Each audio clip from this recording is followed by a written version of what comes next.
We're here with Quentin Holmes, outfielder out of New York. Quentin, how did you get into baseball? What are some of your earliest memories of playing the game? Let's see. I would say I began around the age of 4 at Elm Jack Little League, which was in Jackson Heights, where I live. And my brother started playing 4 years before me. He's 4 years older, so he started playing. And growing up with him, I started to like the game. So then I was playing, and then I guess in Pee Wee, I was 5 years old playing with the 6-year-olds, and I hit my first home run in the All-Star game. And then I think that's when everything really started for me. Who are some influences on your career thus far? Maybe some coaches or people in your life who have pushed you towards the game and have helped you get to this point that you're at right now? Most important, I would say Joe Francisco. He coaches the New York Steelheads out in Farmingdale, New York. And the summer going into my freshman year, he took me from behind the plate and put me out in the outfield. So I think that definitely changed my life immensely. That's one of your biggest strengths as a player is your ability to play the outfield. Kind of what was the progression of your defense like? Just watching you this week, it seems like you have very good reads off the bat and kind of have very good instincts out there. Kind of what was maybe the beginning of your outfield career like, and kind of how have you progressed to this point? I mean, I could say I definitely got better on reading the ball, and I learned to read where the pitcher and the catcher set up at the plate, so I know I can lean towards one way or lean another way if they're spotting up.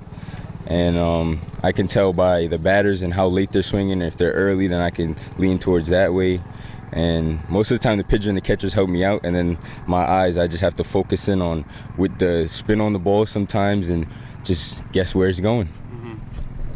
And then offensively, you've shown pretty well this week. Kind of what has been the progression of your swing and maybe your offensive game over the years?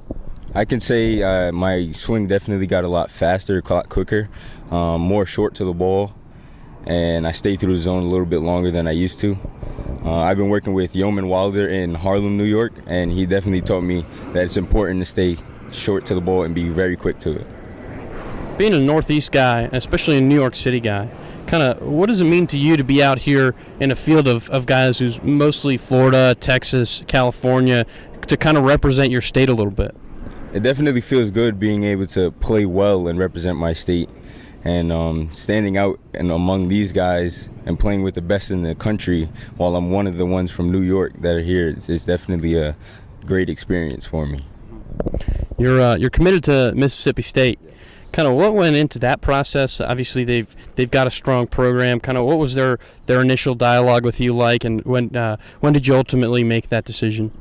So I would say in June of last year at the Perfect Game Junior National, I played very well, and the Mississippi State recruiter reached out to my summer coach, which was Joe Francisco, and he said that he would like to talk to me. So I called him a couple times when I was there. And then a few weeks later, I went down to Georgia for a Perfect Game tournament, and I played well there at the 17U. And then I was still in contact with the Mississippi State coach, and then I liked his energy and the vibe. And then I looked up some things about the school. I liked a couple of programs there. And then in August, I flew down there for a day, saw the school. I liked everything down there. I talked to the academic advisors. Everything sounded good over there. And then I flew back, and the next day I made my decision. So is there anything about you, maybe not even baseball related, that's just kind of an interesting fact or quirk about you, kind of something that you think that people would want to know about? Let's see. I would say the batting cage that's in my backyard. My sophomore year, my father and I put up a batting cage in my backyard because we just didn't see any need for a basketball court there anymore. So we put a batting cage about 40 feet long, maybe 20 feet wide. And now with a couple of friends that graduated from my high school and kids from around the city, we have a hitting academy. And we call it Nose Hitting Academy because Bo Nose inspired all of us. And then so we do hitting and running, and of course running. I teach some kids how to run, try to get them faster, ladder work and all of that. And then some throwing drills, some outfield drills, working on routes and all of that. And it's definitely fun doing that. I mean, kids from all ages come around, and one of my friends, a younger brother, comes. He's about 9 years old. He comes to hit with me, and then one kid that was going to Maritime College, he came back to me because he said he needed to learn how to hit. So I tried to help him out a little bit, keep him short to the ball, and things like that.